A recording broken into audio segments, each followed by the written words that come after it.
இலக்கை நோக்கி டுவர்ட் த கோல் இந்த நிகழ்ச்சிக்கு உங்களை அன்புடன் வரவேற்கிறோம்.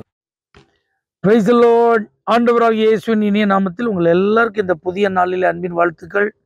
32ஆம் சங்கீதம் 3ஆம் வசனம். நான் அடக்கி வைத்த மட்டும் நித்தம் என் கதறுதலினாலே என் எலும்புகள் உலர்ந்து போயிட்டு. ஏதாவது ஒரு தப்பை நம்ம பண்ணிட்டு அதை உள்ளே வச்சுட்டு இருந்தோம்னா அது கண்டிப்பா நமக்கு பாதிப்பாயிடும். அப்போ அதை சம்பந்தப்பட்ட நபர்கிட்ட அதை நம்ம அறிக்கையிட்டு மன்னிப்பு கேட்டு ஒப்புரவாகிட்டோம் அப்படின்னா அதுல இருந்து விடுதலை. ஒரு தேவனுடைய மனிதன் பாவத்தை அறிக்கையிட்டு அந்த சம்பந்தப்பட்ட நபரோடு ஒப்புரவாகுதலை மன்னிப்பு கேட்கறத குறித்து மிக அழகாக நேர்த்தியாக பிரசங்கம் பண்ணார். அந்த வார்த்தை ஒரு மனுஷனை தொட்டுட்டு இப்ப கூட்டம் முடிஞ்சு எல்லாரும் தங்களை ஒப்பு கொடுத்தாங்க, அப்படியே போயிட்டாங்க.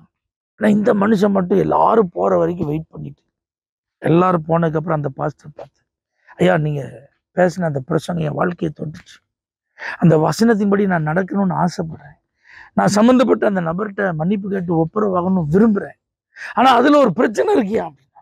அந்த பிரசங்க என்னப்பா பிரச்சனை? நான் போய் அந்த மனுஷன்ட்ட நான் செஞ்சது தப்பு என்னை மன்னிச்சிருங்கன்னு சொன்னேன் அப்படின்னா என்னை வேலையை விட்டே தூக்கிடுவான், என் வேலை போயிருயா.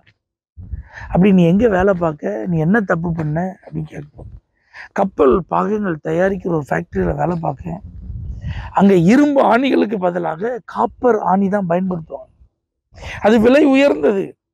நான் பார்க்குற வேலைக்கு ஏற்ற சம்பளம் எனக்கு கிடையாது, ஓனர் அதிகமா சம்பளம் தர்றதில்லை. அதனால அந்த காப்பர் ஆணிகள் எல்லாம் நான் ஓனருக்கு தெரியாம திருடிட்டு போய் நான் வித்துருவேன். ஆனா எங்க ஓனர்கிட்ட நான் இயேசுவெல்லாம் பத்தி சுவிசேஷத்தெல்லாம் சொல்லியிருக்கேன், நிறைய முறை அவர்கிட்ட பேசியிருக்கேன். ஆனா இப்ப எப்படி போய் நான் இப்படி செஞ்சுட்டேன்னு சொல்றதுன்னு எனக்கு தயக்கமா இருக்கு. அந்த பாஸ்டர் சொன்னாரா, எப்பா நீ தயங்காத, என்ன ஆனாலும் பரவாயில்ல, ஜெபம் பண்ணிட்டு போய் அந்த ஓனர்கிட்ட நான் இப்படிலாம் செஞ்சேன், தயவுசெய்து என்னை மன்னிச்சிருக்கேன்னு சொல்லிடு, அதுக்கப்புறம் என்ன நடக்கணுங்கிறத கர்த்தர் பார்த்துக்கொள்வார். இப்ப தயங்கி இந்த மனுஷன் போய் அந்த ஓனர்கிட்ட, ஐயா என்னை மன்னிச்சிருங்க, இப்படி இந்த ஃபேக்டரியில இருந்து நான் ரொம்ப காலமா இந்த ஆணிகளெல்லாம் உங்களுக்கு தெரியாமலே எடுத்துட்டு போய் விற்று அதை பணமாக்கி நான் என்ன செஞ்சிருக்கேன், செலவு பண்ணியிருக்கேன், தயவு செய்து அந்த தப்பை மன்னிச்சிருங்கயா அப்படின்னு கண்ணீரோட சொன்னான். அப்பதான் அந்த ஓனர் சொன்னாரா, இவ்வளவு நாள் நீ ஒரு மாய்மாலக்காரன், ஏன்னா நீ என்கிட்ட இயேசுவை பத்தி நான் சொல்லுவேன், வசனம்லாம் நிறைய பேசுவேன், அப்போ உனக்கும் இயேசுக்கும் சம்பந்தமே இல்லை, நீ இப்படி மாய்மாலம் பண்றியன்னு நான் நினைச்சிருந்தேன். ஆனா இப்ப அந்த இயேசு உன் பாவத்தை உணர்த்தி இந்த மன்னிப்பெல்லாம் கேட்கிற அளவுக்கு உன்னை வழி நடத்திருப்பான்னா அந்த இயேசுட்ட ஏதோ இருக்கு.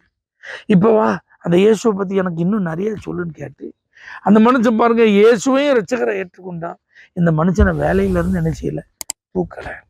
நல்லா புரிஞ்சுக்கோங்க, ஆண்டவர் உங்களை உணர்த்தும் போது சம்பந்தப்பட்ட ஆள்கிட்ட போய் நீங்க மன்னிப்பு கேட்டு ஒப்புரவானீங்கன்னா அது உங்களுக்கு கண்டிப்பா பாதிப்பா இருக்காது, அது உங்களுக்கு ஆசீர்வாதமா தான் மாறும். ஆனா தயங்க வேண்டாம், பரிசுத்த ஆவியானவர் உங்கள்ட்ட பேசுவார் அப்படின்னா நீங்க போய் உடனே ஒப்புரவாகுங்க, மன்னிப்பு கேளுங்க, மற்றதை கர்த்தர் பார்த்து கொள்வார். பரலோக தேவனே, இந்த வார்த்தைக்கு கீழ்ப்படிந்து யார் செயல்படுகிறார்களோ அவர்களை நீ கரம் பிடித்து தொடர்ந்து நடத்துவீராக. இயேசுவின் நாமத்தில் பிதாவே, ஆமென். For prayer contact, Pastor J. J. Kumar, El Shaddai Ministries, 9500252586, Surandai.